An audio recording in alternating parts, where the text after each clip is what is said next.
Hello and welcome to the viewers of this video. This is the Orange Fan here, bringing you another entry for the episode Recap and Thoughts category. This video will be dedicated to the Funimation dub of episode 62 of Dragon Ball Super. Picking up where we last left off, we begin this episode with Future Trunks achieving the Super Saiyan Rage form, and he proceeds to battle Goku Black and Future Zamasu with this new form. Their accusations of him being a sinner no longer bother him. Vegeta tries to help Future Trunks fight Goku Black and Future Zamasu.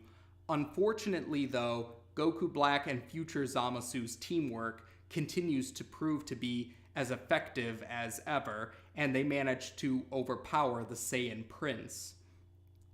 Eventually, Future Trunks tells Vegeta and Bulma to take Goku and return to their own timeline so that they can think of a plan to stop Goku Black and Future Zamasu once and for all, especially if Future Trunks doesn't make it out of this encounter alive. Vegeta and Bulma are both hesitant to leave Future Trunks to deal with the Zamasu duo by himself, but Goku convinces them that Future Trunks is right. This is their only chance to ensure that Future Trunks' timeline will be safe. So Vegeta and Bulma begrudgingly agree to return to their own timeline and bring Goku with them, because keep in mind, Goku is still severely injured after the events of the previous episode. But before they leave, Vegeta gives Future Mai the Sensu Bean bag to hold on to just in case Future Trunks needs any Sensu Beans. So the trio enter the time machine and they return to their own timeline. Goku Black tries to stop the trio and the time machine with an attack, but Future Trunks is able to intercept the attack with an attack of his own. And while Goku Black and Future Zamasu are disappointed that they were unable to stop the trio in the time machine, Goku Black keeps his cool about it. He decides, I suppose we don't need to worry about that. We'll see them again eventually. And then they continue to battle Future Trunks. So the trio have returned to the main timeline, and they're at Capsule Corporation now, where Present Trunks, the Pilaf Gang, Beerus, and Whis are all waiting for their return. Bulma, however, is very angry at Beerus because Beerus' claims that a god taking care of another god would affect all timelines, but Beerus' claims ended up being inaccurate because Beerus using the Hakai technique against Present Zamasu had no effect on Goku Black or Future Zamasu. And Bulma is about to punch Universe 7's destroyer over his claims not being true, but Vegeta quickly stops Bulma from doing so, saying that that's not going to help anyone out, and they need to use this time to think of a way to help Future Trunks out. And Vegeta also tells the Pilaf Gang to bring Goku to Dr. Briefs so that he can tend to Goku's injuries. Afterwards, Vegeta proceeds to tell Present Trunks and Beerus and Whis the truth about the Goku Black mystery, the fact that Goku Black is actually an alternate timeline version of Zamasu who used the Super Dragon Balls to steal Goku's body as his own, and then he teamed up with the Zamasu native to Future Trunks' timeline, who was granted an invincible body thanks to the Super Dragon Balls of that timeline. And he also mentions how Goku Black and Future Zamasu had killed the Supreme Kais of Future Trunks' timeline, which also killed the destroyers of the destroyers of Future Trunks' timeline because of the link between the Supreme Kais and the destroyers. After hearing Vegeta's explanation, Beerus responds along the lines of, "Well, I guess that deals with the Goku Black mystery. Let's get going, Whis." And Bulma is not happy about this, but Beerus claims along the lines of, I already took care of the Zamasu of this timeline. Any Zamasu of other timelines is of no concern to me. So Beerus and Whis leave, and Bulma is not happy about this. And Vegeta says that he needs to walk around Capsule Corporation to think to himself of a new plan. Trunks, on the other hand, though, he feels he can't stand by and do nothing while his alternate timeline counterpart is in trouble. So he actually flies off to Goku's house, and he wakes Goten up, who's sleeping right now, because he wants Goten's help to figure out what they can do to help future Trunks. So they proceed to fly back to Capsule Corporation. Meanwhile, we see Chi-Chi and Gohan have gone to see Krillin, who's on duty with his responsibilities as a police officer. And Chi-Chi says that she hasn't seen Goku since he left around, early on in the Zamasu saga. After Goku left, Chi-Chi hasn't seen or heard from him since, and she's quite worried about what happened to Goku. She actually even made many boxes of meals while she was waiting for Goku, and Gohan is actually carrying these meal boxes like a backpack. I don't know if you'd necessarily call it an actual backpack, but he's carrying the boxes of meals as if he were carrying a giant backpack. And so that's why Chi-Chi and Gohan went to see Krillin if he knew anything. Krillin thinks to himself that Goku must still be trying to figure out how to solve the Goku Black crisis, but he decides to keep quiet about that crisis to Chi-Chi and Gohan, and he claims he needs to go on patrol now, so he leaves now. And after Krillin leaves, Chi-Chi and Gohan notice Goten and Trunks flying by in the sky, so they decide to follow the duo.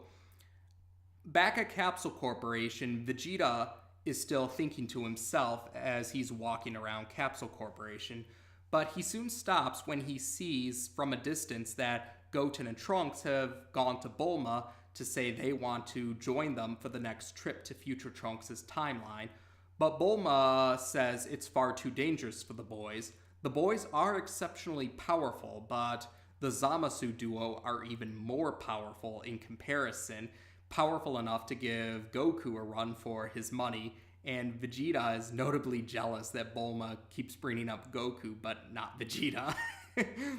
Eventually, Chi-Chi and Gohan arrive, so Bulma tells Goten and Trunks to go hide until Chi-Chi leaves, and Bulma tries to keep the Goku Black crisis a secret from Chi-Chi and Gohan by extension, but that unravels very quickly because of many factors. First, the Pilaf gang informed Bulma about how the time machine charge time has been improved upon, while Chi-Chi and Gohan are in hearing distance. Then Goten and Trunks make startled noises when they accidentally run into Vegeta when they're trying to keep out of Chi-Chi's line of sight. So now Chi-Chi knows Goten is here with Trunks. And then Piccolo and Krillin arrive, and Piccolo questions if the threat is still ongoing. And then finally, Goku arrives looking for something to eat. Goku now has bandages around his injuries, although the hole in his gi from where Goku Black attacked him in the previous episode is still there. So yeah, the cat's out of the bag now. So so Bulma decides she has no choice but to no longer keep the secret. So all the characters present go inside Capsule Corporation, and in Chi-Chi, Gohan, and to an extent Goten, they're told about the story of the Zamasu saga, while Krillin and Piccolo are brought up to date with what they missed out on since they last saw Goku Black. So after hearing this, Gohan actually thinks to himself Gohan feels bad that he's only just now realizing why future Trunks returned to this timeline so recently, and he wishes he could do something about it. And the other characters are wondering how are they going to stop enemies as powerful as Goku Black and Future Zamasu, and in Future Zamasu's case, invincible. But then Piccolo has an idea. Piccolo says that they should seal the enemies. More specifically, Piccolo suggests that they use the evil containment wave. For those unfamiliar, the evil containment wave, known as the Mafuba in the subversion, is a technique that was created by Master Mutaito, the mentor of the Turtle Hermit, Master Roshi, and the Crane Hermit, known as Master Shen in the Funimation dub. Master Mutaito created the evil containment wave in order to seal away Piccolo's father, King Piccolo, aka Piccolo Sr., when Piccolo Sr. first caused trouble on Earth a long time ago. And then Master Roshi had attempted to use the evil containment wave on Piccolo Sr. during the Piccolo saga of classic Dragon Ball, but that ended up not working. And then later on in the Piccolo saga, the Piccolo Jr. sub-saga to be more specific, Kami tried to use the evil containment wave to seal Piccolo Jr., the current Piccolo, away, because this was back when Piccolo was a villain. But Piccolo used the evil containment wave himself against Kami, and yeah, so Kami's attempt didn't work either. But essentially, yeah, the evil containment wave was a technique back in classic Dragon Ball, and they figure it's probably the best chance they have to seal away these powerful enemies, and in Future Zamasu's case, one that is invincible. Bulma mentions that it'll take 12 hours for the time machine to fully charge. So Vegeta takes this time to go to Kami's lookout to train, and Goku uses instant transmission to go to Master Roshi's island to learn the evil containment wave, even though Piccolo had offered to teach Goku the technique himself. But Bulma does say that she and the other characters present still would be interested in seeing Piccolo's demonstration of the technique. So Roshi proceeds to teach Goku the evil containment wave, and throughout the rest of the night, Goku is practicing the evil containment wave by trying to seal, but not really seal, but place Turtle within a vase or a container. And eventually, he does manage to perfect the evil containment wave. So Roshi is preparing to make the enchanted charm to ensure that anyone trapped within a container won't be able to break free. You could say that the charm is the enchanted charm is like a lock, if you will. We then head to the planet of the Kais in Universe 10, and that's where Beerus and Whis are. They went to see Gowasu and filled him in on how Future Trunks' timeline is still in trouble because of two other versions of Zamasu. And Whis tells Gowasu that Beerus actually feels bad that his guess about saving Future Trunks' timeline didn't work, even though he won't admit it. And Beerus adds that destroyers are not allowed to time travel, but Supreme Kais do have limited permission to time travel thanks to the use of the time rings. And Gowasu says he'll do what he can to help out because he feels responsible because Zamasu was his apprentice. And that's how we end the episode. So we do get to see a little more of Future Trunks' Super Saiyan Rage form. And I did mention this before, I actually don't have a problem with the transformation itself.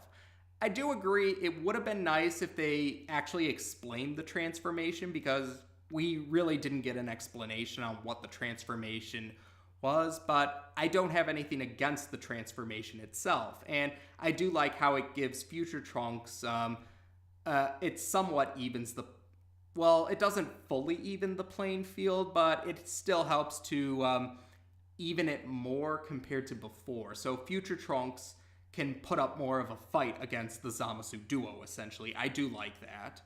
And once again, though, so Goku, Vegeta, and Bulma have to travel back in time once again. And I know some people didn't like how they had to keep traveling in time between the two timelines as often as they did, but I personally didn't mind that because I felt it helped to highlight just how dangerous the Zamasu duo were, especially because, as Vegeta pointed out, Goku Black and Future Zamasu's teamwork is very effective because they're both Zamasu. It's just different versions of Zamasu. So, of course, someone's going to work together really well with another version of them. Although, I guess to be fair, in the manga version, Goku Black and Future Zamasu actually don't get along very well. And yeah, to be honest, I prefer the anime's interpretation of their teamwork being very in sync, but I digress for now. And otherwise, we did get some nice heartwarming moments there. It was nice to see Vegeta and Bulma really do care about future Trunks, and even present Trunks cares about his alternate timeline counterpart because he was willing to go there to help him, with Goten helping as well. Although while Bulma understood their concern, she did let them know that the Zamasu duo is out of their league. And we also had a nice heartwarming moment where we saw Chi-Chi was actually really worried about Goku because she hadn't seen him for some time now since the whole crisis had started. And Goku did actually thank Chi-Chi for all of the meal boxes that she made while she was waiting for Goku to return. And I like that moment because it once again shows Goku and Chi-Chi really do care about each other. They might not always get along, they might not always agree on everything, but they really do care about each other. And like I said, after hearing some fans kind of exaggerate the Goku's a bad dad, Goku's a bad husband, Goku's a bad friend joke so much, and how that grates on my nerves, it is nice to see them show, yeah, Goku's got his flaws, but he does care about his family, and Chi-Chi cares about Goku too. So it is nice to see they really do care about each other, even with disagreements. So that was a nice heartwarming moment. I did appreciate that. And otherwise, oh yeah, the big thing about this episode was the return of the evil containment wave. And that was really cool because, like I said, the evil containment wave hasn't been seen since it was last seen in classic Dragon Ball. They went all through Dragon Ball Z without the evil containment wave, and so it was pretty cool for them to bring that back, and for Piccolo to... And there was some kind of irony, it was kind of amusing that Piccolo would bring up the technique that was used to seal his father away. So that was pretty cool, and I did feel bad, though, that Piccolo didn't get to teach Goku the evil containment wave. But at least the other characters present were willing to see Piccolo demonstrate the technique. And that actually will be important, but we'll cross that bridge when we get to it. Don't want to give too much away for the dub-only viewers. And otherwise, that's right too. Beerus and Whis going to see Gowasu, because Beerus, even though he claims he doesn't care, he actually does care about...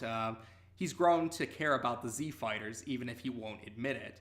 And again, I have a lot of respect for Gowasu because Gowasu wants to set things right because he feels responsible because Zamasu was his apprentice, even though Gowasu really was a good guy who really did have Zamasu's best interests at heart.